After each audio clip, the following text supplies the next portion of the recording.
Good evening and welcome to the regular Brockton School Committee meeting. Today is Tuesday, April 1st, 2025. Time is 7 p.m. We are located at the George Romm Little Theater here at the wonderful Brockton High School.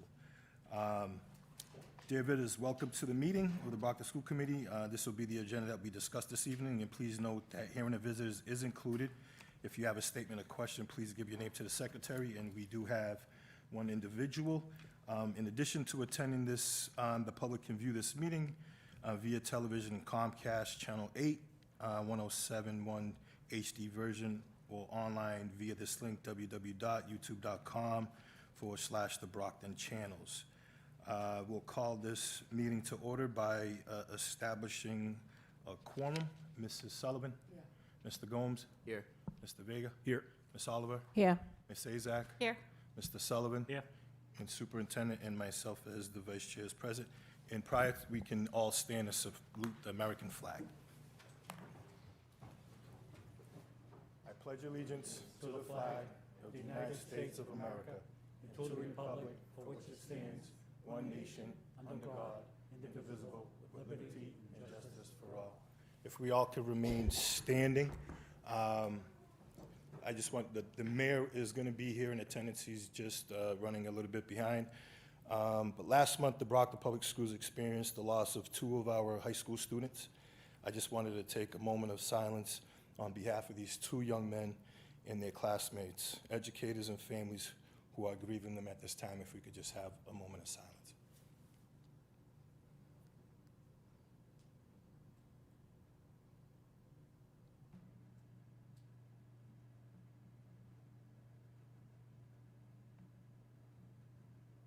Thank you. Alrighty. Pursuant to the school committee policy, each person requesting to speak shall be allotted the maximum of 3 minutes. Since the period is limited to 15 minutes, the total of 5 people shall be permitted to speak on first come, first served basis. But being that we only have one individual, I will extend that he can take up the full 15 minutes if he so does please. And at this time, I will call Mr. William Wells, proud class of 97.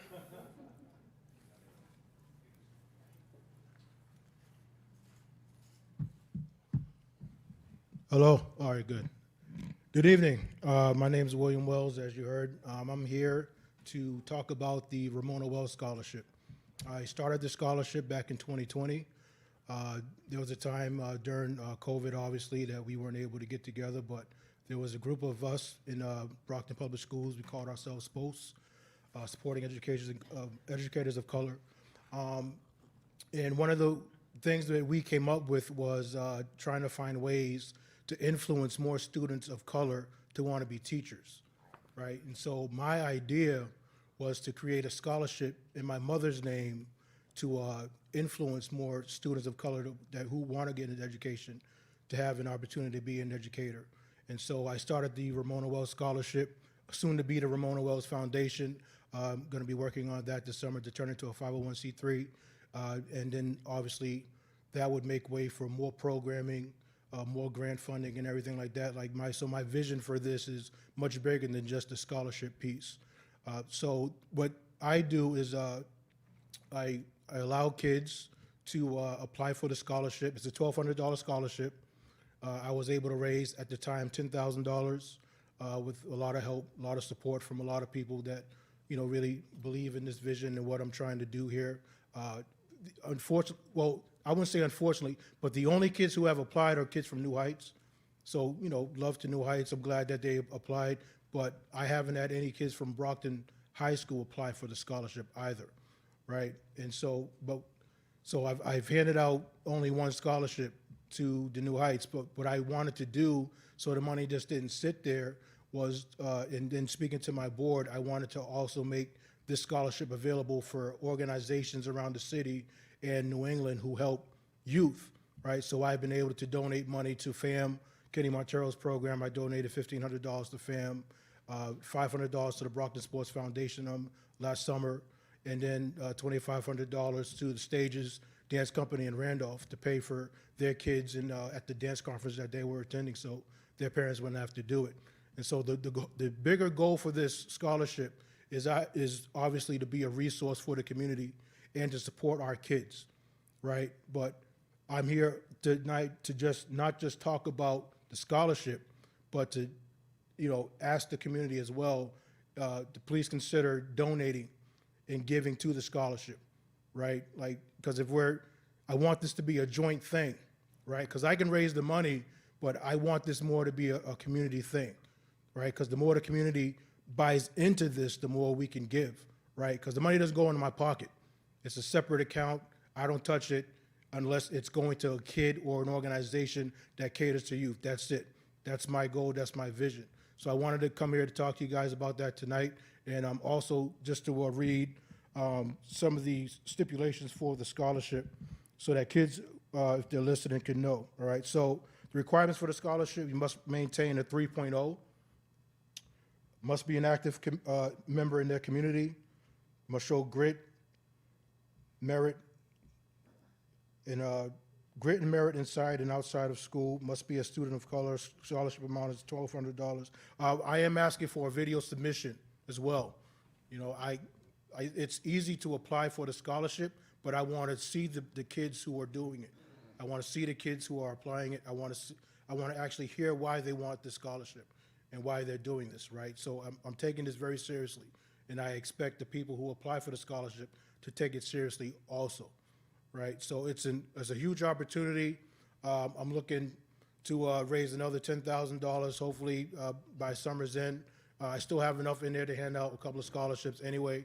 And we're also, I spoke to some of the football coaches last summer. We're also going to be a yearly donor for the Brockton Sports Foundation as well. So between $250, $500, that's the plan for us to give every year to the Brockton Sports Foundation for our youth in sports in Brockton. Thank you. Thank you. Thank you. Appreciate that, Will. Thank you. And we will move on to some training last night with mask regarding certain things, but just for some housekeeping, is our agenda should be administered by the clerk. So, Superintendent, the floor is all yours. So she'll be going down the agenda. So Roman numeral 3, A is recognition, and so tonight we have a recognition of Dr. Ellie Paris Miranda, and at this time I'd like to pass it off to School Committee Member Anna Oliver.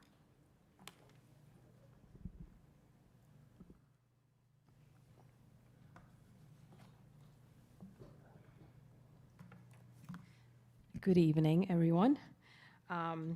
Tonight, I just thought it was appropriate to present a citation to Dr. Ellie Paris Miranda. I'm going to read something first before I give you the citation on behalf of all the school committees and also the Brockton School District.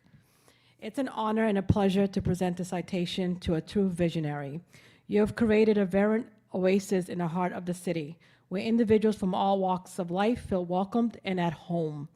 This enchanting space is a heaven for our children and families to discover the joy of reading, while savoring delicious ice cream, I love the coconut one, and food. Your efforts are instrumental in helping the Brockton School District champion literacy, one book at a time. It has been a great experience to walk into your bookstore to see kids reading, enjoying ice cream, and eating some delicious food. You have also welcomed artists, musical, at different occasion. Always look at your website on Facebook because you have a lot of events. But the thing that basically we're fighting every day is literacy in our schools. And I think this is a great bookstore to basically allow our kids to come and become kids and just read and enjoy ice cream at it. And I really appreciate what you have done to open a book in the heart of the city and welcome everybody in. So this is a citation for her effort in opening the Dr. Ellis Paris Social Bookstore and Ice Cream Cafe A welcome space that offers delicious food and ice cream while promoting childhood literacy by encouraging students and families to explore reading while directly support BPS mission. Dr. Ellie Paris Miranda.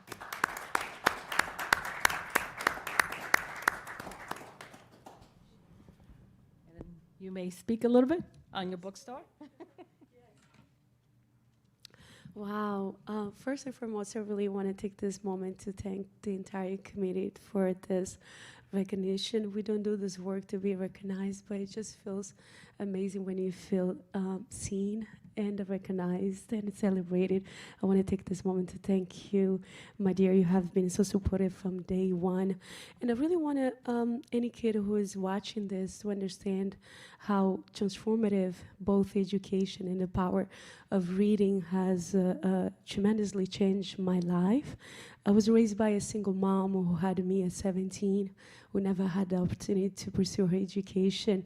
And here I am becoming a mom for the first time at 32 with a PhD and MBA. Tons of student loans, but great opportunities and great invitations to places and to take a seat in places like this because I really invested in my education and I enjoyed it. And that's because my whole community around me made it sure that I stayed in school. And I honestly believe that what we do at the bookstore as the mission is to foster literacy education and upward economic mobility is exactly what you guys are doing here. And I am tremendously honored to partner with you guys as we continue to move this mission forward. I'm extremely grateful for this recognition, and I'm looking forward to all the amazing work we're going to be doing for our children in Brockton and beyond. Thank you. Thank you. Do any of the members have any questions or comments at this time? If I can entertain a quick 2-minute recess, if we could just all stand and take a nice photo with our nice person that we just recognized.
Thank you, and we are back, and Superintendent, the floor is yours. Thank you. So we'll be moving on to item B for the teaching and learning report. And our student representative, Stephanie, is engaged in this evening's student activities, as she should be, so she will not be joining us tonight. So I'm going to jump right into the superintendent update.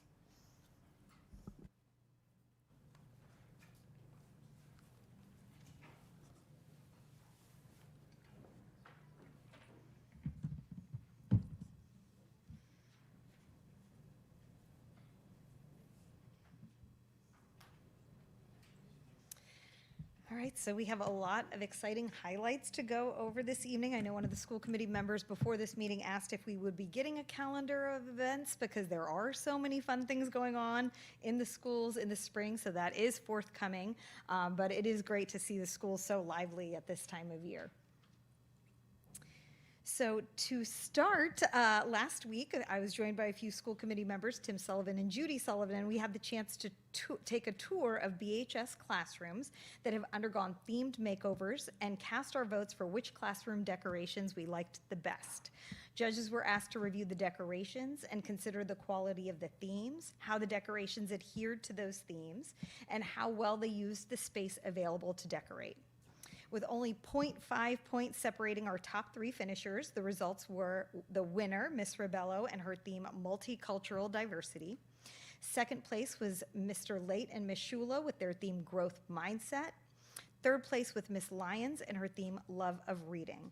Also a special shout out to the Greenhouse, who had the most participating classrooms, and the winner earned lunch on Miss Umbriana. So I just want to thank all of the educators for taking the time. It was wonderful to go see all of the amazing classrooms, and it is so important that our students have such welcoming and happy places to go into to learn.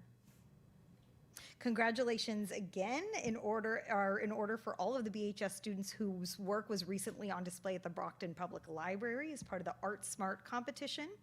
Ultimately, seniors Beatrice Lopez, Amy Miette, and Eric Farquharson took the top prizes home for their painting and photography talents, respectively. Also, I want to give special recognition to the BHS Drama Club, who returned to the state finals of the Massachusetts Educational Theater Guild State Festival over the weekend. They got a great send-off early Saturday morning from parents and other supporters, including multiple members of the committee. And I was actually able to see their performance live at the Back Bay Event Center, and I was beyond impressed. I had obviously heard only amazing things about this award-winning drama club, but it was a very different experience to actually get to see the students in action. They were so professional. The performance on stage and the tech aspects were impeccably done, and it really was just a truly amazing thing to get to witness. So I just wanted to give them a special shout out. And also the event lasts from early in the morning to late at night. I don't even know what time they actually all got home. I know I was watching the awards ceremony streaming because the place was so packed there weren't enough tickets for the awards ceremony. It really was such a special event, and I do truly admire their commitment and dedication. And also, we have students performing right now in our auditorium, but just a reminder, too, that the BHS Spring Concert is tomorrow evening at 7 p.m. in the BHS Auditorium, and will feature the BHS Concert Band, the Advanced Concert Band, and the Wind Ensemble. And tickets are $5 for anyone who wants to attend. So South ELA teacher Barbara Garvey welcomed several of her former students back to her classroom recently to read to her current students, serving as role models for what the future can hold for modern-day dragons. Miss Garvey summed up the experience as nicely as anyone could. She said, "Watching them in my classroom again, now as role models, was a moment of immense pride, one that reaffirmed the importance of the connections we build with our students over the years." So the former Dragons aren't the only ones who got a chance to read to students recently. March is, Read Aloud Month, so South graciously invited me to read to their 6th graders as well, which was really fun. And also, as a bonus, I had the opportunity to stop by the Arnone, where I read Hooray for Diffin' Doofer Day by Dr. Seuss to 2 groups of students, and also had the chance to connect with the amazing MSN team at the Arnone. This visit was one of the countless ways these dedicated teachers keep their students engaged, and I was so excited to be a part of it. I also recently had the pleasure of joining the PLUF's 500 Club, which welcomed its newest members this past Friday morning and celebrated students who scored a 500 or better on the MCAS exams with a special breakfast, and they got a t-shirt. Families were invited. It was a really, really wonderful event. And not something I've experienced in former districts, but this is one of many that happen in Brockton, and I love that this is something that is celebrated for our students. We also had the opportunity to recognize 2 incredibly brave and proactive students at the Hancock, presenting them with citations from the committee, the mayor, and the fire department after they sprung into action after a fellow student suffered a cut falling on the bus ride home. Anna Loika Louise June and Jaylene Mendez were recognized in front of their classrooms and even stepped up to the microphones to recount their experiences for the TV news cameras. With MCAS coming up, the Baker got students together for a special MCAS pep rally to get them excited and ready for the big exam. The rally on Friday featured a visit from some familiar mascots, as well as music from DJ kindergarten teacher Kara Pike. The whole event was emceed by BPS's own Michelle Morrissey Smith, and Mr. Donovan organized entertainment that included a hula hoop contest, free throw shooting contest, and a scooter race. And also, the Brookfield hosted its annual ABC fashion show recently, with all of the kindergarten students taking their turn walking the runway. Students created custom vests to model for a loved one, choosing imagery that reflected their assigned letters. And it is just like all of these amazing events that are happening all around the school district. It truly is just so heartwarming to see. And I mean, these pictures, which are beautiful and capture it, still don't capture the spirit that you feel at these events. And so I just feel, as the first time being here for all of these events, my first school year here, really just very honored to be a part of it. Also, several of our leaders across our grades 6 through 12 programs had the opportunity to collaborate with one another while attending the Breaking Barriers Building Bridges Conference at St. Andrew's School in Rhode Island. The focus of the conference was on developing strategies for integrating differentiated instruction and universal design for learning practices in service of making rigorous grade-level curriculum accessible to all learners. They all spoke about how being together for a 2-day conference deepened their cross-departmental collaboration, enabling them to align on inclusive and accelerated learning experiences for all students across grades 6 through 12. Their shared time reinforced support for multilingual learners and students with disabilities and cultivated a unified vision for academic excellence. And on the topic of professional development, I did want to share with the committee that I am an active member of the Massachusetts Association of School Superintendents, and I serve on several of their committees, including their READY Committee, or Race, Equity, Diversity, and Inclusion Standing Committee, and the Women's Educational Leadership Network Planning Committee. So this year, alongside 2 of my colleagues, and facilitated by Dr. Jennifer Cheatham, who is a senior lecturer and co-chair of the Public Education Leadership Project at Harvard, I was able to present my research on the challenges faced by women educational leaders, as that was as my dissertation focused on themes that were specifically related to that topic. So I was proud to be there in my capacity as the superintendent of the Brockton Public Schools, which is a role and position that I hold dear. And I just want to thank the committee and the community, as several of the challenges that I presented on were very much based on my research, but not actually reflective of my experience here in Brockton, which was really an amazing thing for me to reflect on and acknowledge. So I feel like I have been so welcomed here, and I truly do appreciate that I was able to talk about this from a research-based stance and not necessarily my current experience. Finally, I am very thrilled to share that the Memorandum of Understanding between BPS and the Department of Elementary and Secondary Education, which was first put into place after our district review in 2020, and was then revised again in February of 2024, so just a little over a year ago, which sets several lofty goals for district improvement, has concluded with DESE's satisfaction at the progress that we've made. So this milestone is a reflection of the immense hard work and dedication across our district teams to meet key metrics and objectives outlined in the MOU.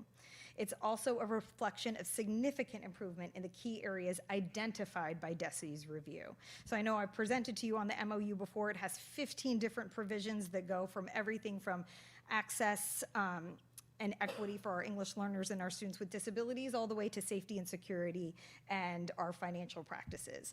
So DESE's acknowledged progress in key areas like reducing sub-separate placements, improved support of our multilingual learners, reimagined financial practices, and our offerings in the career and technical education space. As part of the sunsetting of this MOU, we did submit to DESE a letter of assurance that we will continue the work that we started with the same gusto that we have over the past few years. But I think this is an incredible demonstration of their faith in us as a district to continue this work without additional oversight from DESE. And I just want to end by thanking every single member of the Brockton Public Schools staff, as it is the entire team that has made this possible. It is a huge accomplishment, and we are so grateful for all of the educators all throughout our district. And I just think it is such an amazing time for us in the Brockton Public Schools to really rejoice on all of the accomplishments that have been made thus far. So at this time, I would actually like to invite up John Snellgrove and Cam Jackson to provide some additional information on the gun violence prevention grant that we recently received. Not only were there a few questions about this grant at the last meeting, but we also recognize that this is an issue that has recently impacted our district in a very personal way. Thus, we wanted to take this opportunity to talk a little bit more about the work that we are doing and plan to do in regard to this issue and with the support of this grant.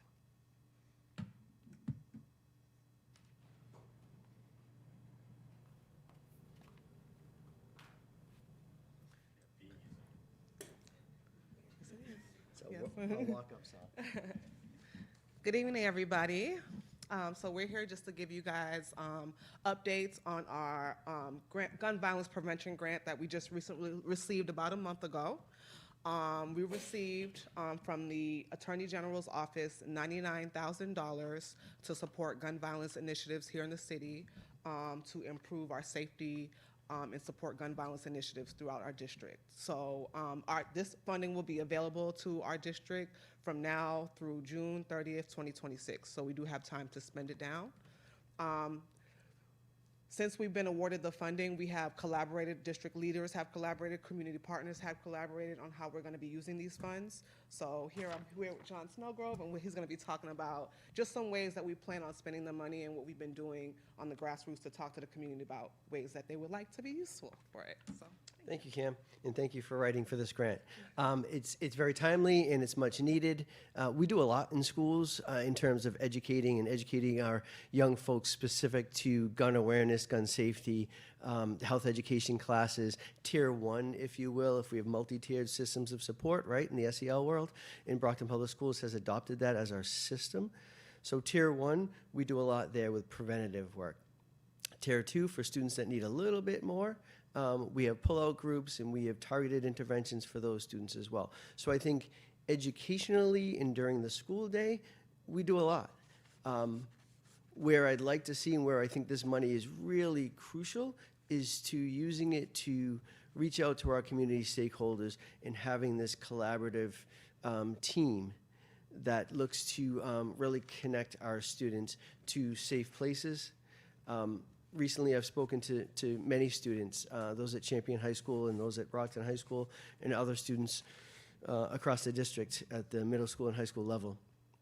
And the word that keeps coming up, which is frightening to me, is they feel unsafe. They feel unsafe in the community.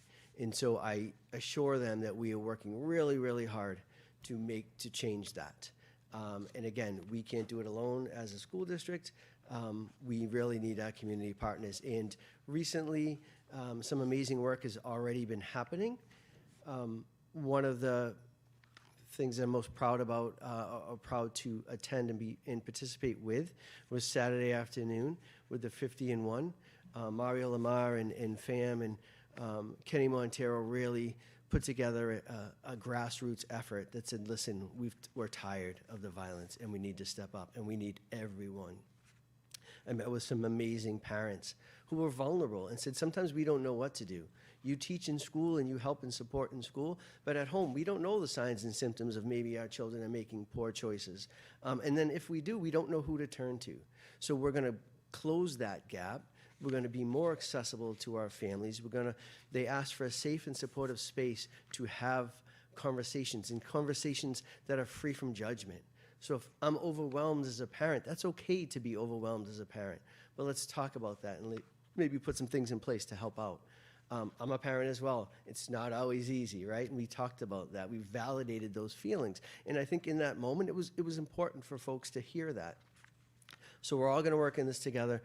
Another close partner of ours is our friend who used to work here in Brockton at Family and Community Resources and now works for the state and the Mass Coalition for Gun Violence Prevention, Ruth Zacharin. Ruth is a longtime friend and champion of the city, and she said, John, I'm with you every step of the way. We want to be in Brockton. We want to do better in Brockton, and I think this money, this collaboration is going to do that. So we're extremely excited to bring in Ruth.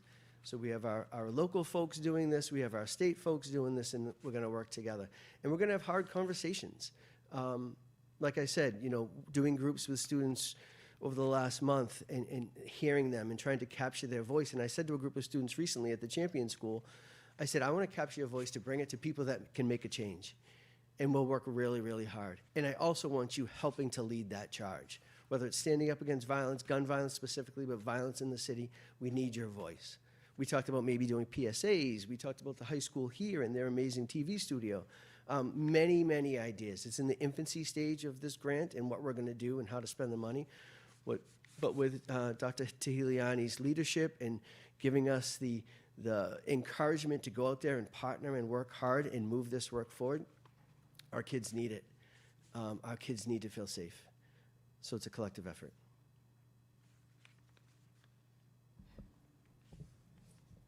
Thank you. At this time, we'll take any questions. We can just Do I go. get to recognize or no? All right. I don't think I.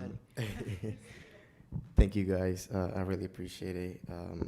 I appreciate the fact that we're not just jumping in to spend the money, you know, putting all these things in the books. Hey, let's do this, do that, without having, you know, concrete evidence that things are going to work. Myself, I know Vice Chair Tony Rodriguez and Oliver, and some members of the city council and the city were at the 50&1 event this past week, and I was there as well. And it was interesting. It was great to see community members, parents, students, stakeholders in the city come in, and we had a great overturn of folks here and have discussions of what do we need to do? How can we approach this issue?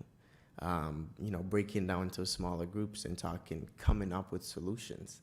I did participate in at least 2 of those groups, and they were being asked question, what do you think Brockton, our community, needs to raise against the violence, all these issues that we're seeing on a day-to-day basis?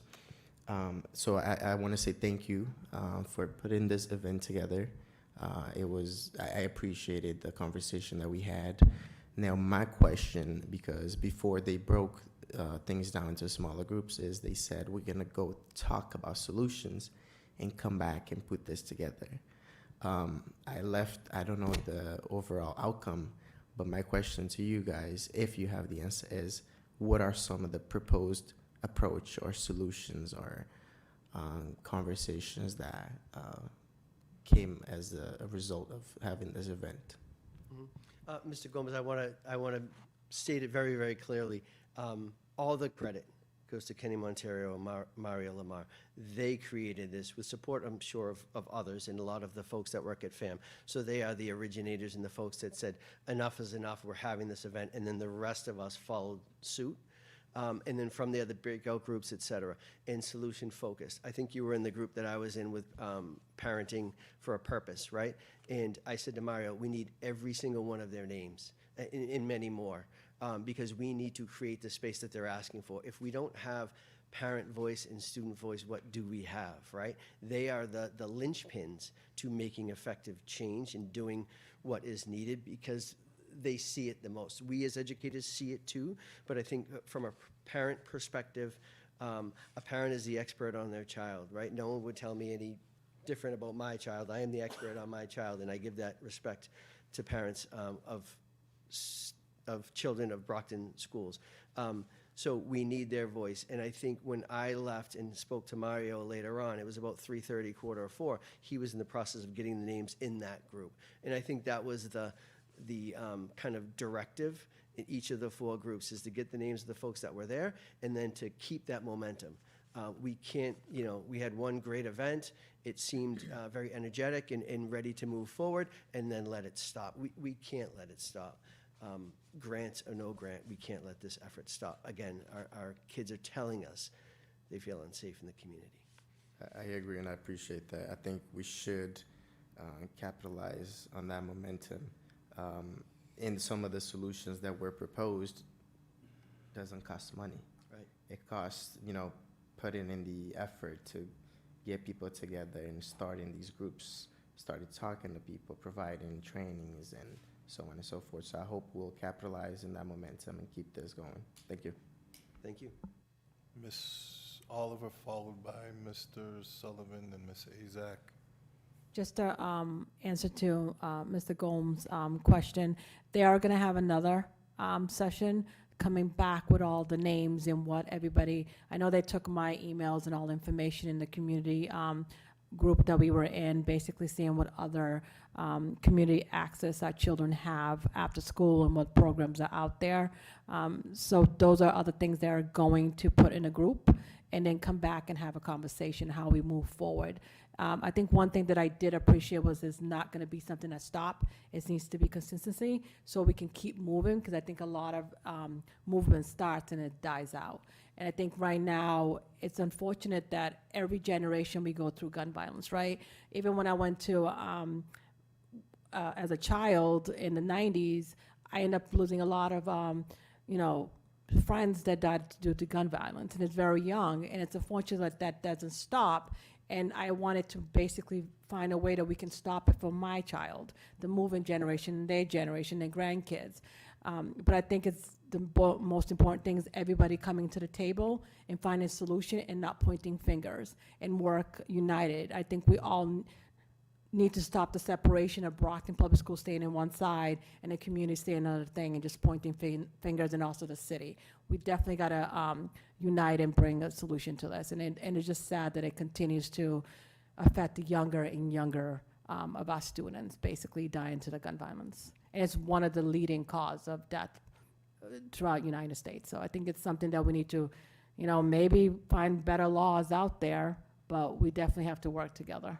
Thank you, and I appreciate the working to get this grant to Brockton. Thank you, Ms. Sullivan. Thank you, Ms. Sullivan. Mr. Sullivan? Thank you, Mr. Snellgrove. Nice presentation. Did a great job. I'm sure you'll find a way to spend the money. But I had one question for Ms. Jackson. In the beginning, you said where this grant came from, and I missed it. Oh, the Attorney General's office. The Attorney General's office? Yes, Thank you. no problem. And plus, a nice job applying for the grant as well. Thank you. You did a good job. Thank you. Ms. Azak? Thank you, Ms. Jackson and Mr. Snellgrove. These are the grants that we need. There's money out there, so I appreciate our grants department and those that are out there looking for the grants for bringing that money to Brockton and bringing it to the students. Now, Mr. Snellgrove had made a statement about the students approaching you. Those are the ones that are coming to you saying they're scared. There's a lot that are out there that are afraid to say something. And I remember at one point when we had approved the Brockton, the BHS handbook, there was a text number that students could text. Do we still have that? Because I know there was, I hate to put you on the spot, but we should look into that, because a lot of times students will come up to me and they need that extra attention. I still have some students actually more recently came up to me and they're still having a hard time dealing with the two brothers that passed away in the car accident. So sometimes, people move on with their lives, but gun violence, whether it's gun violence, car accidents, we have our younger generation trying to deal with these tragic events. And having the community involvement is amazing. And I agree with my fellow committee members. It can't stop. We have parents that want to be involved, and we have community leaders that want to be involved. And this is a great way for all of us to collaborate and be there as a support system and provide what our kids need. So whatever support you need, a lot of us, our door's always open. If there's resources that you need help with, you can always reach out to us. But I would definitely like to see if that text number is still available for our students. to text in case, whatever they're dealing with. I know it was a support line of some sorts, and I want to say it might have gone to our police, but they monitored it and they would reach out to the students if the students needed help. And a lot of them are out there and they're not gonna approach. A lot of them are just either afraid or some of them just don't speak up. But again, this is wonderful. So I'm sure you'll apply the monies from the grant wisely. But thank you again. Thank you. And I think you're referring to, I think the tip line on the website is a number that folks can call in. And I just want to say one more thing, just that, I think we need to do things, and I think there's some urgency here, given what's gone on most recently and how our children are feeling. And one of the things we talked about was, I remember 20 years ago, not to sound very old, but I guess I am, we did a PSA, and it was Danny Sweeting, and many of you that are Brocktonians know Dan Sweeting, and he's since passed away. But, he came to me and he said, John, I lost a son due to violence, and I need it to stop. And at that time, Brockton was hot with violence and other things that were going on. So he and we had someone from Brockton High School come out, and she videotaped us just having a conversation about his son. And then we went over to a first grade classroom, an inclusion classroom at the Angelo. Kelly Dunham was the teacher then. And we had the videographer pan in on each of the children in that classroom, and we asked them to say, please stop, in different languages. And it was so powerful. You had these beautiful little innocent children looking into the camera and say, please stop. So then from there, we panned to Melrose Cemetery, where Dan was kneeling down talking to his son. It was really powerful. And I think we had it on Brockton Cable for a period of time, and then it wasn't. I'd like to think it made a difference, and I would love to, resurrect that and bring that back. Just one idea. I floated that to the students. They loved it, and they had other ideas too. So we're going to do something. We're going to create a movement, and we're going to make Brockton a safer place for our kids. So with that statement, I got the chills. Holding back tears. Unless you see that firsthand, it's hard for people to, those that are shot and that have passed on, they're gone. It's the families and the friends that are behind that are trying to cope and deal and be able to move forward. And just seeing that shows that what the families will go through and what the students are going to go through. I've always been a big advocate for, let's just bring them into the high school, bring them into the schools, have people that have gone through this talk to our students, show them what real life is. This is what they're struggling with. This is what they went through. And, they always joke around, oh, Joyce and her assemblies, but that's, you just have that. Mm-hmm. And that's just going to remind some of our students, like, okay, you might put yourself into that kind of a situation, but it's your family that's struggling and it's your friends that are struggling when you're not here. So, it's a huge impact on those that are dealing with the loss as well. But I say dust that video off and see if we can use it again. And we have our students that are taking videography. Mm-hmm. We need to utilize their skills. Bring them, let them work on creating something rather than hire an outside company. Have our students put something together. They'd be prouder that they put it together.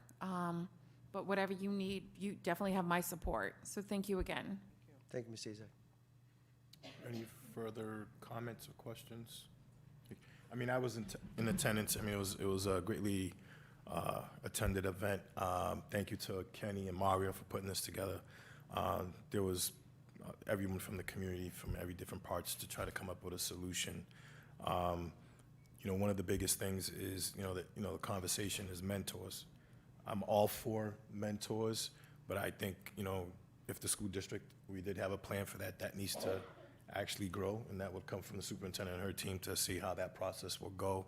And then also having that outside community mentorship, focusing on certain students that, that are dealing with these issues. The other piece that came out of that, it's that we had lack of information that are going out to the students of what services is actually out there. If we can actually create a link to our school website, that, any resources that we can have that out there as well. And one of the young adults that were in the group that I was attending was you made a comment that, the after dark program was gone. I'm like, no, it's still in existence, but I think the city just needs to do a better job of actually marketing that those programs are still in effect. And then also, facilities was one of them. There's not great usage of our facilities and playing fields to give the students more opportunities to engage in fun activities as well. Teen Center came out of that. I remember, we would, back in our days, we would go to the YMCA until about 5:30, 6 o'clock, and then Vivian will kick us out, and then we'll go to the Boys and Girls Club, and we'll stay there, and then we get kicked out of there once they close at 8 o'clock, and it was just like, oh, it's summertime, where are we going from here? So we just have to do better as elected officials in making sure that, our students are getting all the support moving forward. So thank you. Superintendent? Thank you so much for joining us tonight. Any further questions? I just want to go back to the MOU completion statement that Okay. was early in your Thank you. presentation. Thanks. And just Thank you. thank you, Boo. And just for folks at home, can you just briefly describe how the MOU came to be and what's been done and what its completion means for our district? Absolutely. So every 5 years, DESE does a review of our entire district. They also, on a rotating basis, do reviews of different departments. So they recently did one of our special education department, which I have great news to share on that, but that will be for the next meeting. But this was the entire district review. At that time, they identified several areas where there needed to be, areas of growth for the district. And so instead of just a typical corrective action plan that's part of the review, they actually did enter into a memorandum of understanding with the district, stating that these are goals and objectives that need to be met by the district. So it is it is an indication that that they are going to be providing greater oversight, because it means here the agreements we're making and we're going to be checking in.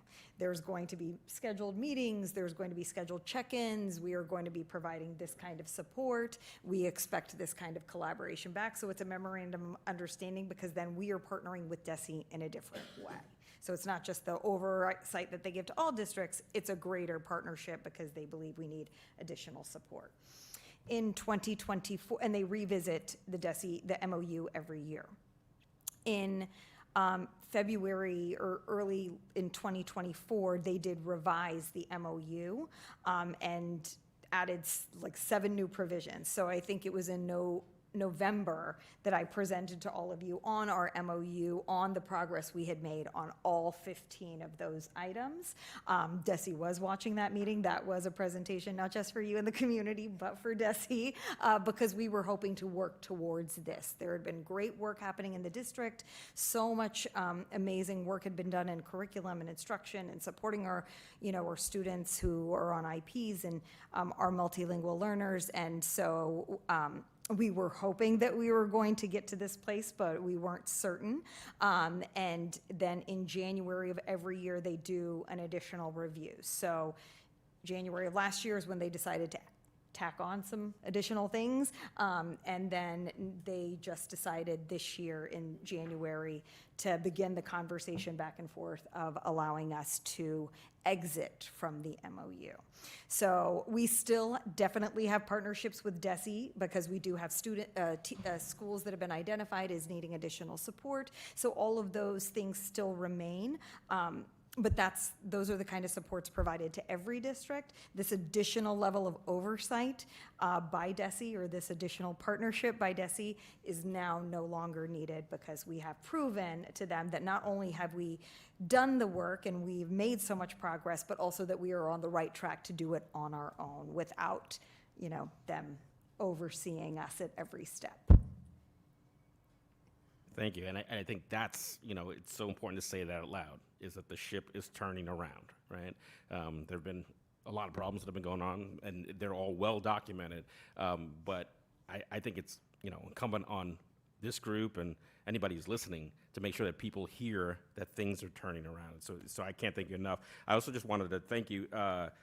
It's extraordinary to have a superintendent who not only is focused in the district, but also is considered a thought leader outside of the district. You know, the work you're doing with the Women's Ed Network is essential, not only because it's building future superintendents, future leaders. And so it's exciting, you know, when we think about where we're at and who we have at the table, we're turning things around. And so I appreciate that. Thank you. Thank you. Any further comments, questions? Well, just thank you so much for that, and I can't thank enough this amazing team. I've been so grateful to walk into the school committee, but also an amazing leadership team, amazing school leaders, educators, paraprofessionals, custodians. I mean, every single member of our school community contributes to the learning of our students, and so this 100% is a team effort, and I just want to thank everyone in our buildings for everything that they've done to get us to this place. This is their accomplishment. Thank you for that. I just have one request. I know this is being discussed, and you know a lot of people watch, but some people don't. Can we have Jordan put something out, like a bulletin out, as far as the progress that we did with that? So, Absolutely, and appreciate it. yes, Thank you. yeah. All right, item C is the approval of the 2025-2026 academic school calendar, the first reading of which was on March 4th, 2025. So there was a request to get some feedback from the principals, and of the 13 principals who do have elections at their schools, 9 voted to not have school that day, and 4 were in favor of having school. So I think the overwhelming majority would like the committee to support not having school on September 16th, the preliminary election day. Okay. Any questions? Mrs. Azak? Thank you. Thank you, Superintendent. So I'm happy. School safety first, our students' safety first. And so is it going to be a professional development day for our staff? Because that's how it was in the past, rather than a no-school day. I know they always had a professional development day, rather than just not have school at all. Is it indicated on the calendar? Sorry. It's not indicated on the calendar. It would not. It's a no-school, okay. It wouldn't be a no-school day. I think we would have to negotiate an additional professional development day Sure. with the union. So yes, I'm seeing Okay. lots of nods from our lawyers. No, no, perfect. I think moving forward, I would like to probably bring this up in policy and maybe just make it a policy that when there is an election, that we don't have a school session, just for safety reasons. I know it was mentioned that the school, there's police officers present. The police officers are not employed by the school department that day. They're employed by the Elections Commission, and they're there to oversee the ballot boxes in the election area that they're assigned to. They're not there to oversee the schools as far as safety. So I would definitely, I'll bring that up under new business to probably add that as a policy moving forward, so we don't keep running into this year after year. Because I know the last couple of years, I think 23 and 24, because of safety, a lot of our schools, for those that don't know, we have the vestibule. It's a holding area. They buzz you in, you state why you're there, and then you're led into the second door, rather than just open the door and let everyone just come in during an election season or election day. It's just safety of our students and our staff is key. And then for those that are voting, parking, and it gets a little chaotic at some of the schools. Some schools not so much because they're smaller precinct, but some of the schools that have the larger precincts, larger turnout. I just know my school over at Brookfield. It's a lot.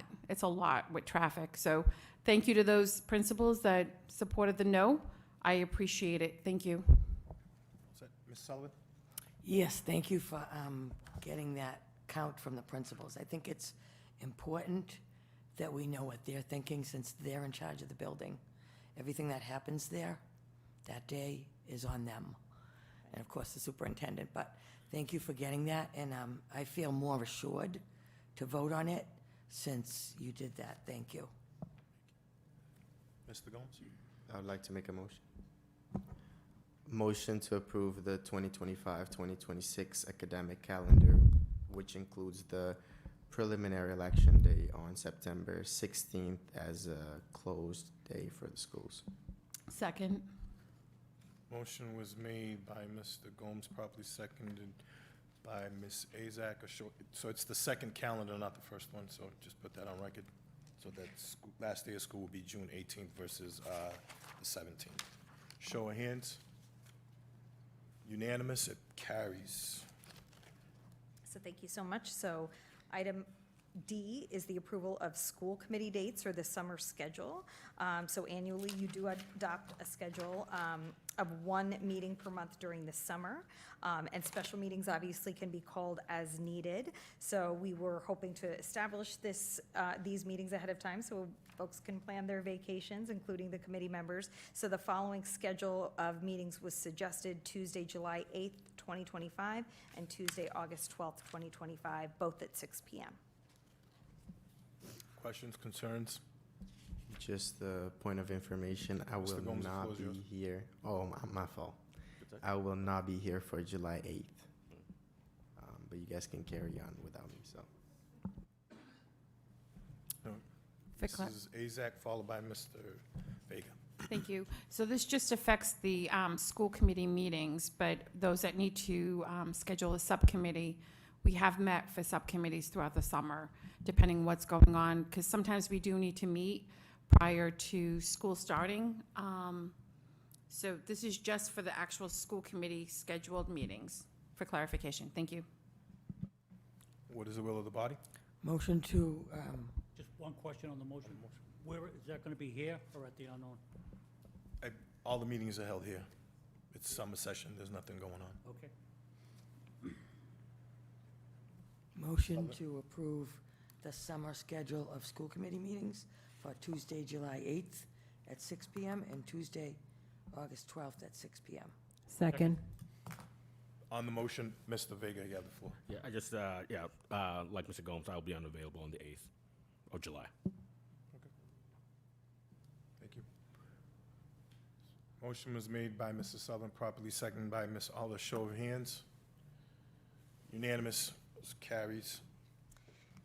Thank Next you. Item E is items to refer to subcommittee. Any members? As I stated on the accounts, our next accounts will be that first meeting on Tuesday for the month of May. And then I'm working with Facilities Director Ken Thompson. He's updating our capital improvement plan. It would probably be that, actually, it can't be that day if we're going to do accounts. In early May, I'll probably get another date scheduled for our facilities subcommittee meeting to go over that. And then we have some items that we have to address, including the parcel of land with the Boys and Girls Club. Mrs. Azak. Thank you. Probably that first week in May. Vice Chair, where are we with our policies? Did we have policies that we were reviewing for finalization? Were we reviewing policies with our attorneys or something? Which specific?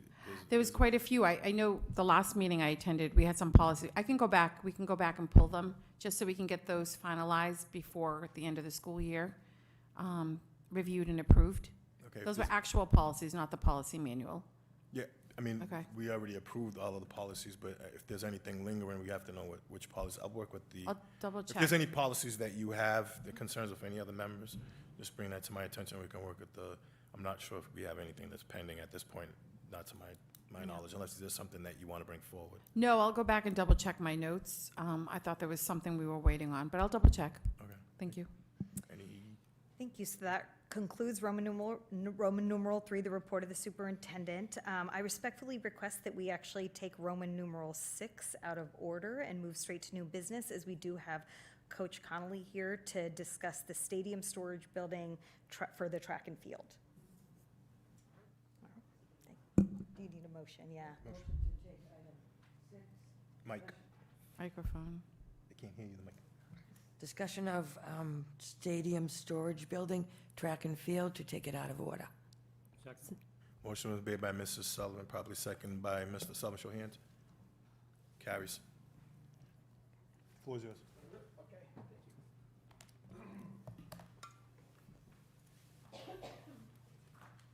Using this right here.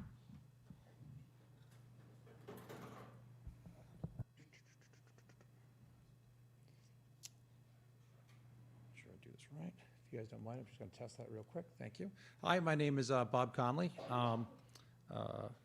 class of '88. Actually went south, went to Kennedy, and before it was knocked down, the old Arnone. Also a West Middle School teacher, science, which is weird because since I went to South, it kind of conflicts me every so often. But anyway, I'm here on behalf of Brockton Track Club, and we had an opportunity, and we'd like to put a proposal out there to put in a storage facility. So currently, right now, if you take a look at the beautiful stadium, we don't really have really effective areas to store materials.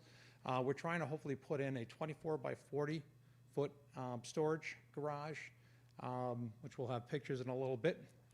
Initially, our idea was to put it in that far corner where you see the long jump pits. It's out of the sight line for the visitors, whenever there's a football game or a soccer game, and everybody can kind of see what's happening over there. It's going to be funded through the Friends of Brockton Track. They've actually given a grant to the Brockton Track Club. For this particular building, lead time for this, if we could get it approved, it would be 6 weeks to order. It would actually be prefabricated. And then the actual time to install would be about 3 days. Of course, we'd have to put a concrete pad in, but this is basically what it would be looking like for us. I think it looks pretty sharp. This particular building does not have any, we're not looking for any electrical or anything like that. We're literally just looking for a facility where we can kind of take our materials and secure them for our track kids. Brockton High has a very rich history of strong track competition.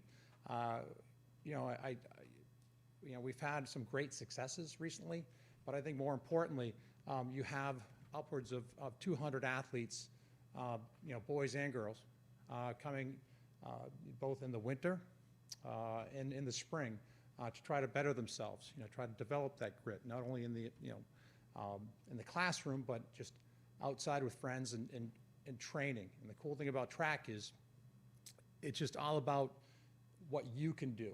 There's no clicks. The only click might be a stopwatch. But what we're looking for is hopefully preventing loss due to continuous misuse of our track equipment. I can't tell you how many times every weekend I come back and I see our hurdles being used for things like soccer goals, or somebody else might grab them and kind of put them off and kind of break the hurdles, and that's something we don't have a ton of. So as part of this process here, we're also the Friends of Brockton Track also has given Brockton Track pretty much a lot of donated equipment, but I cannot purchase that equipment until I have a place to put it.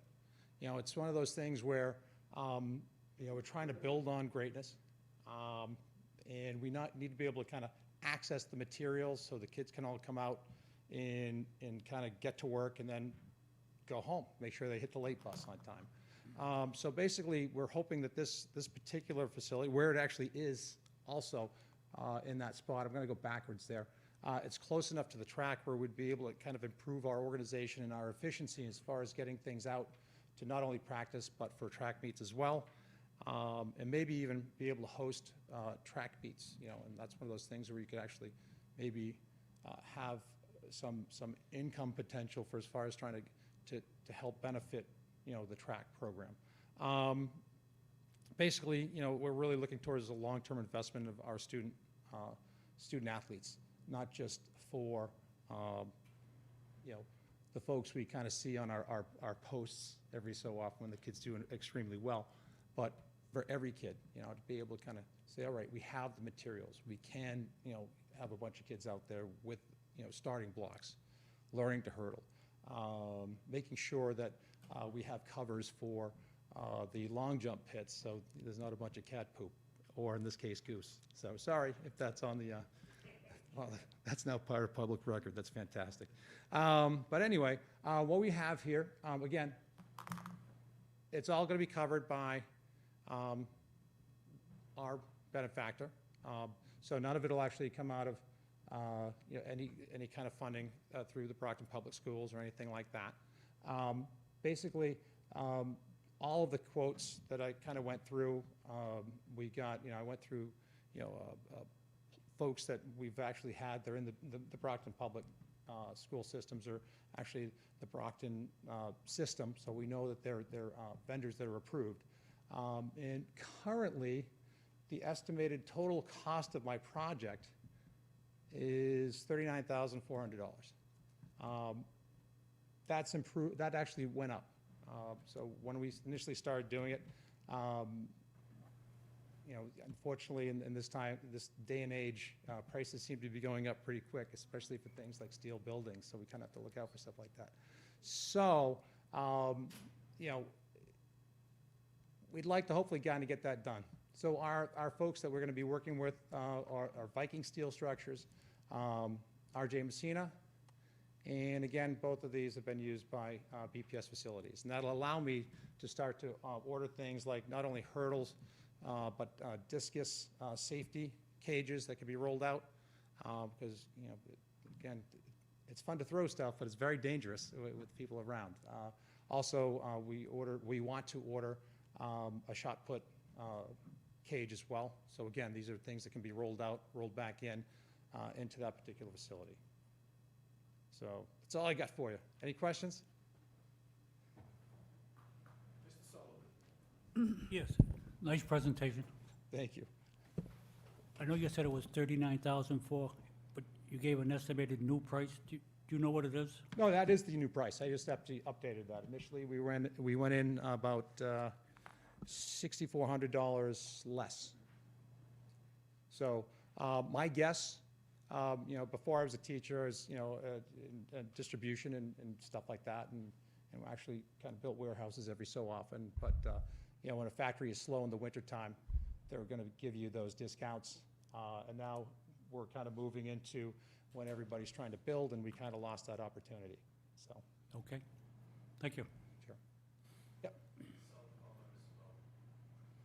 Thank you for the presentation. I'm glad I finally got to meet Brockton Track Club. I'm only Hear one a of lot them. about them, but So, thank I'm you. one of many. Thank you so- for presenting. Sure, thank you.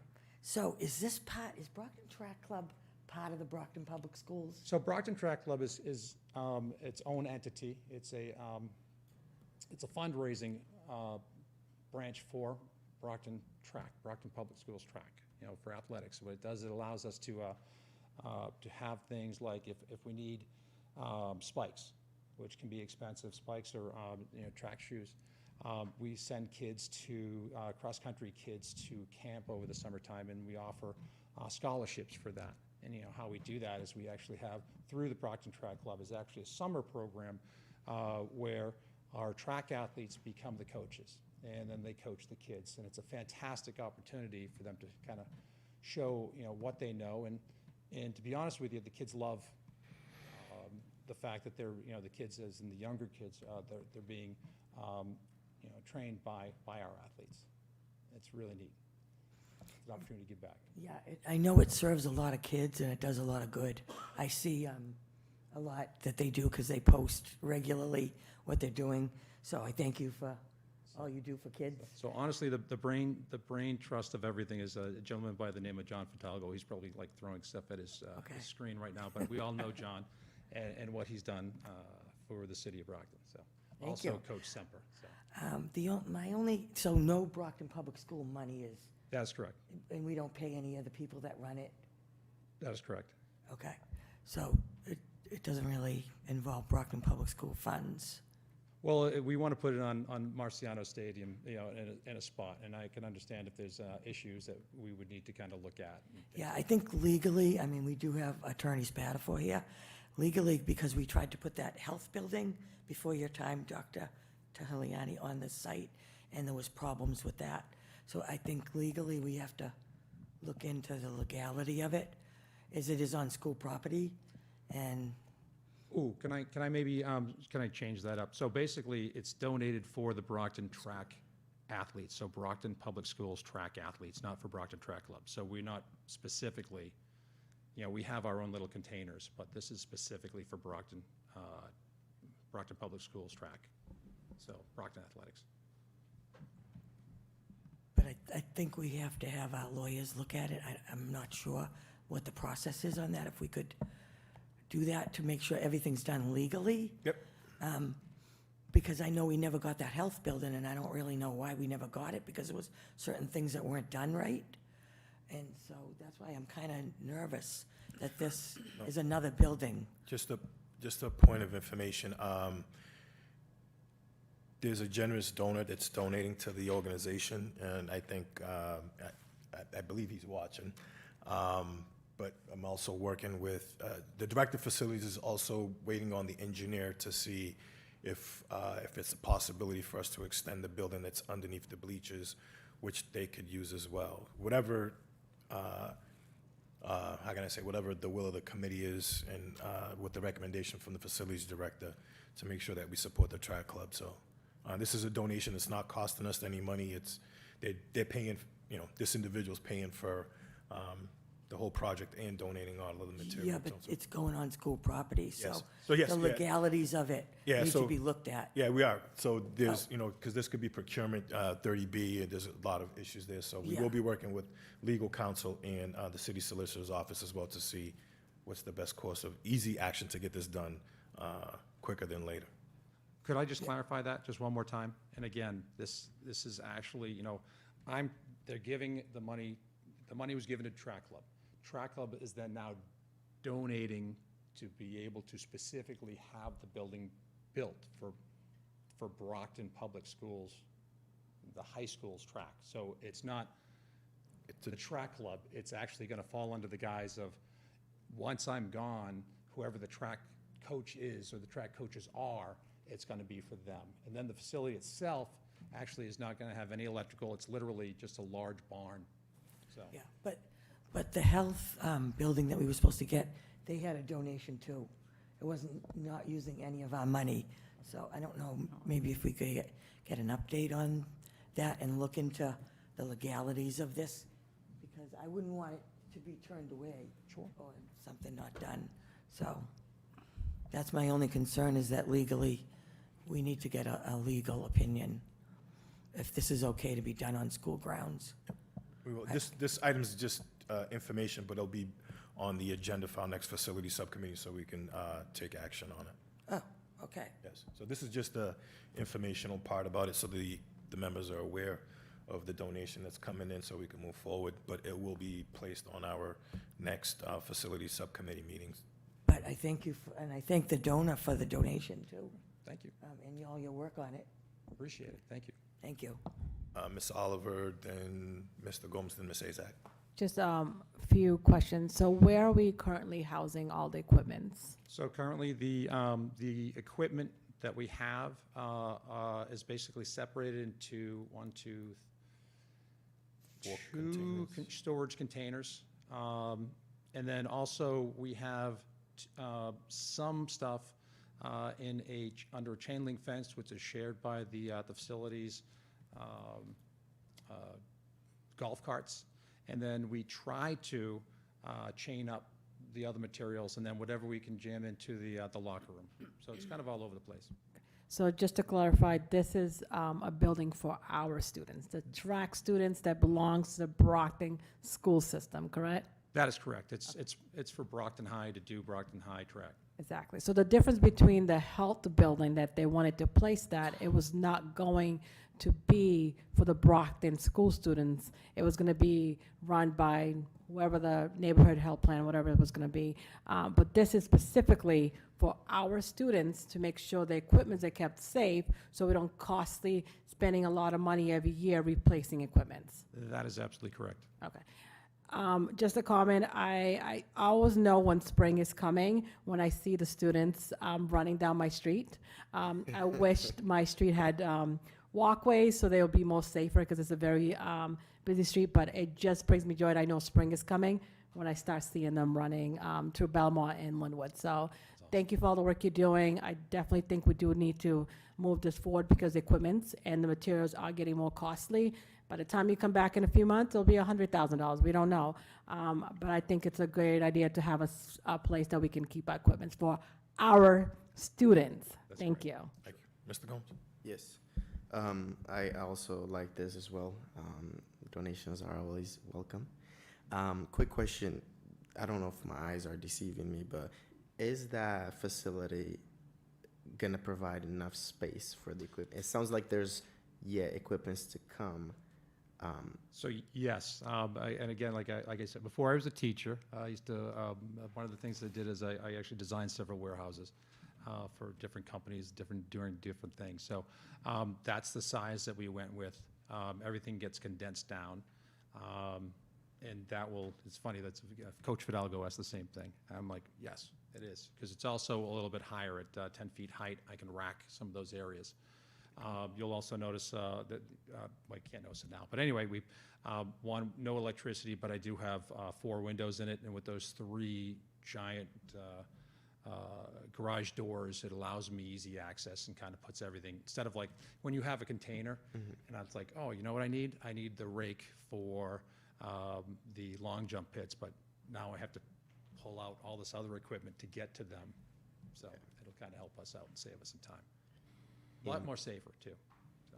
Okay. And quick follow-up, just to clarify, since it's a donation, does the facility and all those materials fall under the responsibility of the schools for management, or is it just? Well, I would say, once it's built, there's no electricity, there's no water. It's just literally taking, as a matter of fact, some of the money that we've spent on materials in the last, I'd say, 4 years that are kind of getting wrecked. Not us, that's actually the Brockton, under the Brockton budget that's getting wrecked. All that has to be replaced. Now, if we can actually stem the tide and actually, the whole point behind it is making sure that we're good stewards of the materials to make sure that they last for a very long time. But yes and no. I mean, it's a still building. I mean, if there's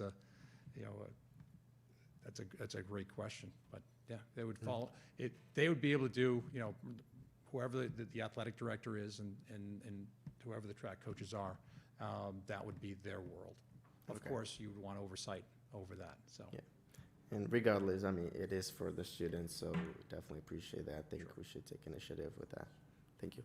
Thank you. Say that. Thank you. Mr. Conley? Yes. Is it? So, which building were you in? I was in green. Oh, okay.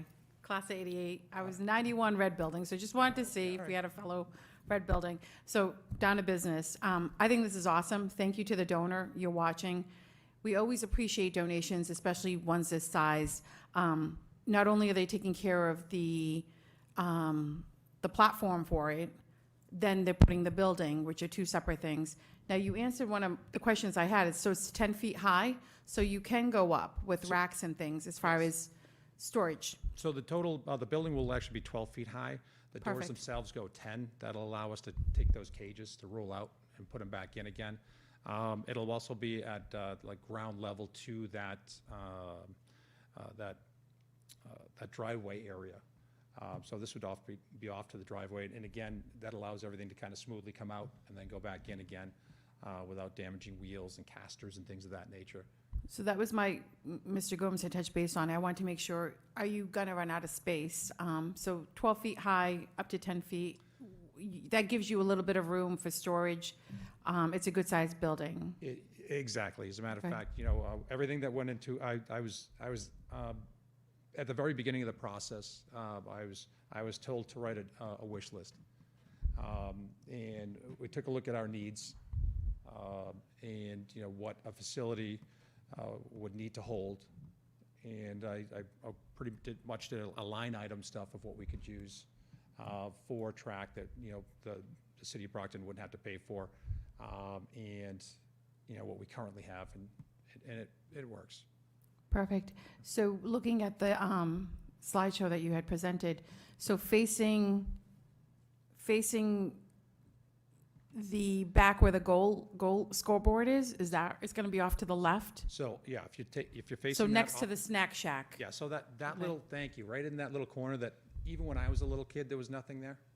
Okay, so it's actually gonna, so it's next to the snack shack, but off in the far corner? It's a little corner, yeah. Okay. So basically, you would see that. Because I noticed when I go up there, we have a lot of the containers, the big gray containers that you had mentioned, that if you need to get something, you gotta take everything out. This actually looks much nicer. I know it was brought up earlier on a different matter with a different building, but we don't have water, we don't have electricity. It's just a shed. It's a big storage shed. As a And- matter of fact, one of those was put, I think Viking did one for facilities on the other side where I think that you I was gonna say, it stored- looks familiar, Yeah. so we must have one that looks similar to it, so that'll be nice. Here, the other issue we ran into is, we're paying upkeep, we own the land, all this other stuff. This is actually being given to the Brockton track, to the BPS. It's being given to Brockton Public Schools. So I don't, I know we have our legal counsel here, but I don't see an issue with it. It's not like we're paying taxes or anything, like there's no running water, there's no electricity, there's nobody working there, there's nobody physically going there. So we're not responsible for anything other than routine maintenance and if they need anything. And actually, I think it would look much nicer than all these containers that we have. It would probably be not a bad idea to, have mirrored, one on either side, because but I would recommend putting some kind of a security system in there, if you are putting your valuable equipment. Oh, we're So- gonna lock it. Okay. I would definitely have some kind of a Yeah, security a system. solar-powered, Because we're advertising, ring, everything's yes. going in there, but That's I think part it's a of it. wonderful idea, and thank you to the donor. Sure. I would definitely support this. I love it. Thank you Yeah. so much. I can say one thing about, as far as the community goes and, things get wrecked. I don't think things are wrecked on purpose out of people being mean-spirited, but I think people are just like looking for the quickest thing to play with. And I love the fact that people want to play, but when they're taking a $250 hurdle, because that's what they cost now, actually $259.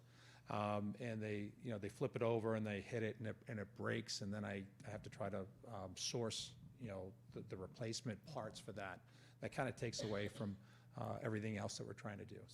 So again, I think once it's in, we have so many kids that have so many friends that do track, and they recognize what it is. I have faith that once it's put in place, and we put our locks on there, I think the building itself is going to be fine.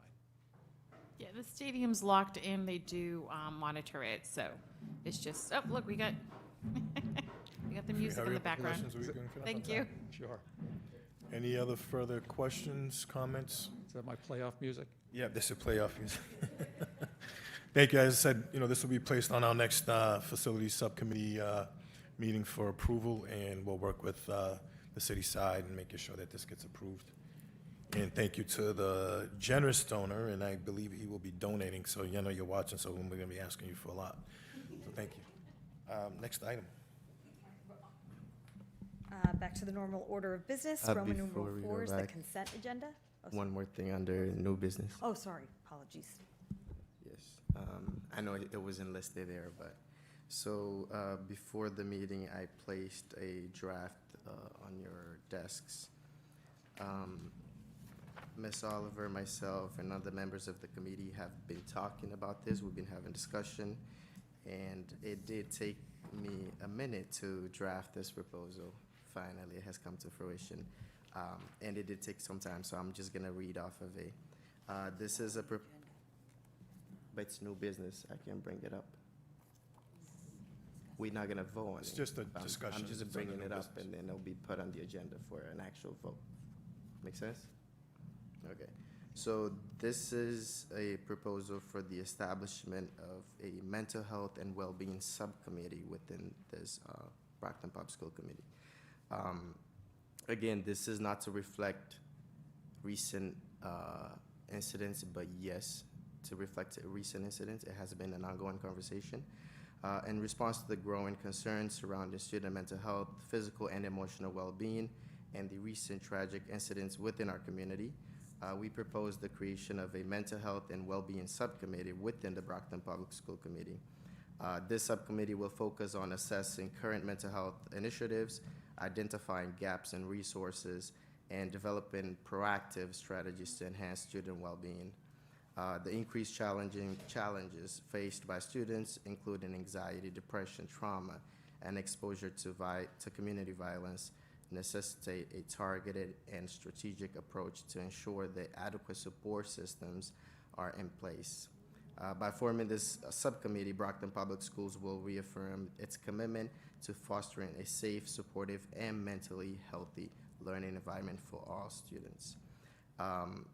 Purpose and objectives: the Mental Health and Wellbeing Subcommittee will serve as a dedicated body within the school committee to thoroughly assess and enhance the mental health support structures within Brockton Public Schools. It will examine the effectiveness of existing mental health and wellness program, identifying areas where additional resources and services are needed to better support students, educators, and staff. The subcommittee will collaborate with the superintendent, mental health professionals, community organizations, and other key stakeholders to improve access to mental health services and develop initiatives that promote overall well-being. Furthermore, it will formulate proactive strategies aimed at addressing and preventing mental health crises, including violence prevention measures and emotional support programs, ensuring that district policies align with the latest best practices in mental health and well-being will be a primary focus, reinforcing a commitment to continuous improvement in student support services.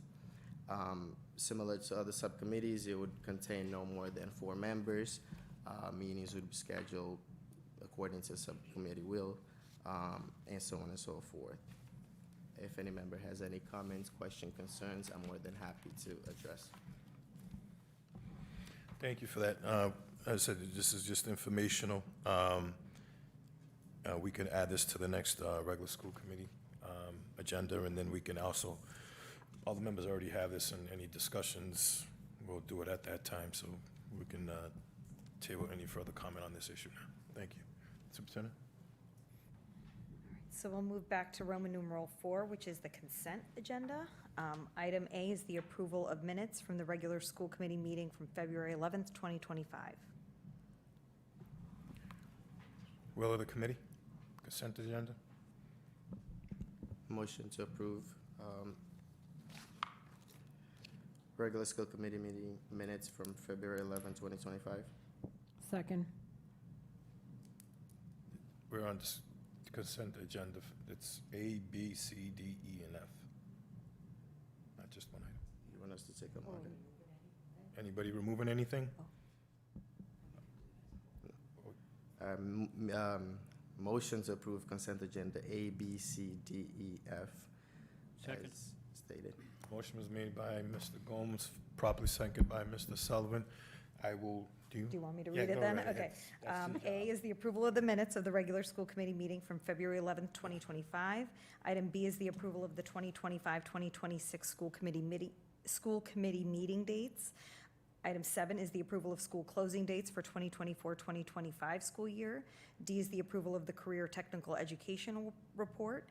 E is the request for authorization to accept proposal and expenditure of funds for the West Ed Middle School math study provided by the Gates Foundation for $15,000. And F is the acceptance of the human resources notifications, appointments non-certified, personnel actions, leave of absences, resignations, and retirements. show of hands.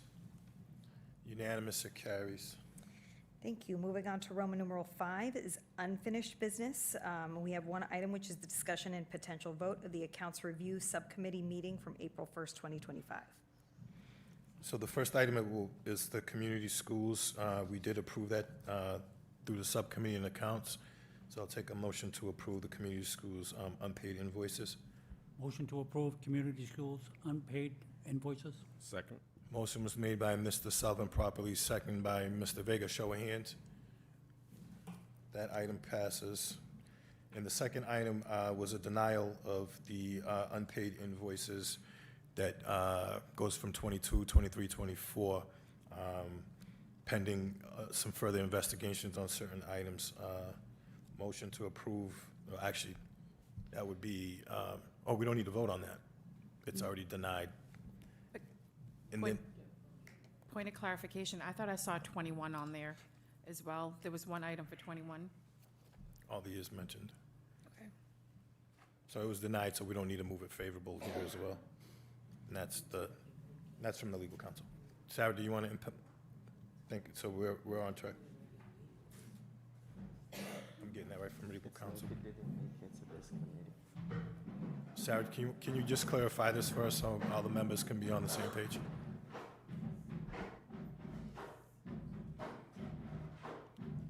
You get the drum beat to come to the table. It's quite an entrance. So if the only thing the school committee needs to vote on is anything being recommended to the committee for action. So if the subcommittee's not recommending any action of the full committee, then there's nothing for the group to vote on for anything that's an unfavorable recommendation. And that includes the postponement of another pending invoice as well. Correct. All right, thank you for the clarification. So that's it for unfinished business. Thank you, Sarah, for that. Next item. Roman numeral 7 is the school safety and security update, and we have Officer Mosley with us tonight. Go sit right there. You don't need to come to the podium. BCA is good. They're good with the cameras. Because it's postponed, we don't need to. It's only items referred.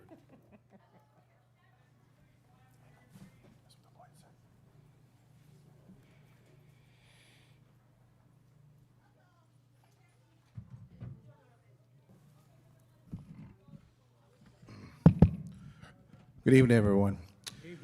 So after watching Captain Vaccaro come up here and do his little spiel and his organization, I'm like, that's pretty good.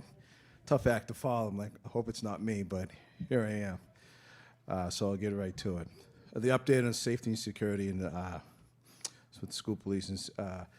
So we have recently had an incident a couple of weeks ago. We have students that are suspended coming back into school. We made the school aware of that in access control that check their IDs so they pop up as being suspended. However, we encourage kids that are suspended not to come back to school or they'll be subject to arrest for trespassing. Mr. McSherry and Officer Texera are starting a driver's ed law enforcement collaboration. Sergeant Anderson and I did this a few years ago where we did a type of a mock. We pulled them over while they're doing their driver's test. It was funny because they get nervous, but it's more of an educational purpose to try to engage with them how to act when they get pulled over and, have the proper documentations for when they get pulled over and not to feel nervous. 99% of people get nervous when they get pulled over by law enforcement. I get nervous when I get pulled over. It's normal. So especially with young kids getting their driver's license and stuff like that, we want to try to encourage a good, positive relationship. And we had a really positive effect with that, even at the point where we did a presentation with the parents and the students on the first day of driver's ed. So I'm glad that Mr. McSherry and Officer Texera are collaborating with that, with the driver's ed program.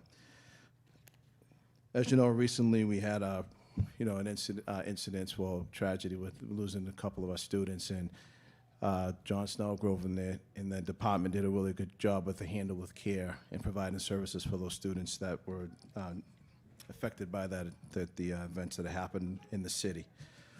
CBJ meeting was productive as usual. Had a meeting and check up on the status of the students that are court involved. We also had an uptick in runaways. The last month or so, we've had an increase of students that were running away and trying to track them down and providing, we're kind of short-staffed right now. I have to say these guys did a phenomenal job of tracking these kids down and finding them. Good group of guys and girls working to find these students and getting them home to the parents. As you know, last 2 weekends we had a training, an active shooter training at South. That went really well. We have an upcoming active shooter training, April vacation for 3 days. It's called Alert. This involves having instructors from the MPTC coming down and with other agencies.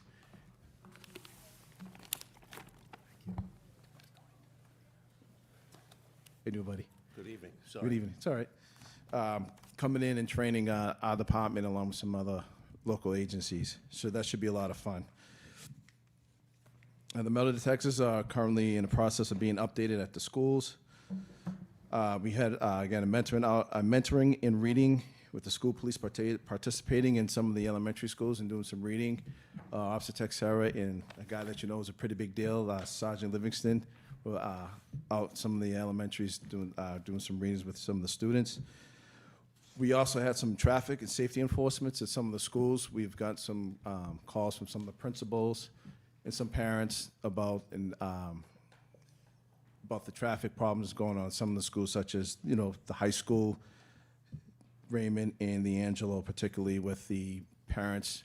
We encourage the parents to follow the traffic rules that the school set up is for their safety and the child's safety. We know that they want to pick up their child and make sure they're safe, but we've had some incidents where, you know, parents getting out arguing with some of the staff and some of the other parents about the traffic issues.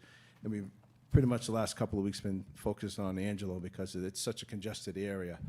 And there's just a lot of traffic at that time. I usually say it's like 10 to 15 minutes of organized chaos, but we just need one to just be patient and follow traffic rules as far as following the rules of the staff and where to park, not blown by buses with the lights on, their flashing lights on and stuff like that. So we've been kind of, again, with the limited staff that we have, we've been trying to hit certain schools throughout the district to ensure that, you know, everyone gets home safely and there's no incidents.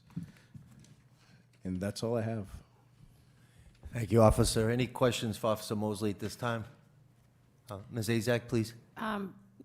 Kind of a question, but mostly, can we invite Principal McCaskill to come in? Because I know at one point we had talked about if a student's suspended, their ID should not be working. So they shouldn't be able to scan their ID and come back into the school, or have the main office hold on to the ID, so when they're back from suspension, they have to sign in and be escorted to the main office to get their IDs.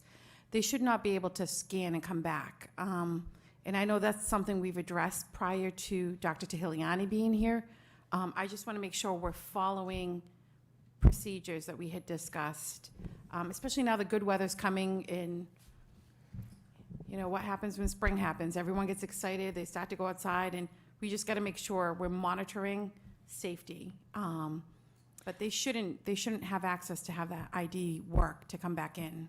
So I'm happy to look into that and report back. Thank you so much. They do, I just want to, if it's okay, they have to come into the main entrance. Like, all the doors are locked. They just can't get in from any door. They have to come through the main entrance. And then when they do come in, the access control scan, they should be scanning them, like you said, and then they should show up they're suspended. But they shouldn't have an ID. If you're suspended, take their IDs. When they come back, they get escorted to the main office. There can't be that many students that are all coming back on the same day after suspension. No. But- It staggers, but again, like you said, the nice weather, and Yeah. then they let them out for lunch and stuff like that, which. We got to monitor who comes Right, back but in. they do have designated doors where they have to come back in, where there's staff there. So they just can't come any random doors. There's staff there, so when they have their, I don't want to say recess, or when they have lunch, when it's time for the lunch to come in, there's administration and safety security staff outside, and they're directed to go through a certain door so that they know. But again, you know, it's a big school. No, It's a lot of definitely. kids. It's like a little college, and that's why it's. For sure. I know I brought that up last time. We were talking about safety, and it came up during one of our subcommittees on what we can do to monitor things. And I was a big advocate for, you're suspended, you shouldn't have your ID.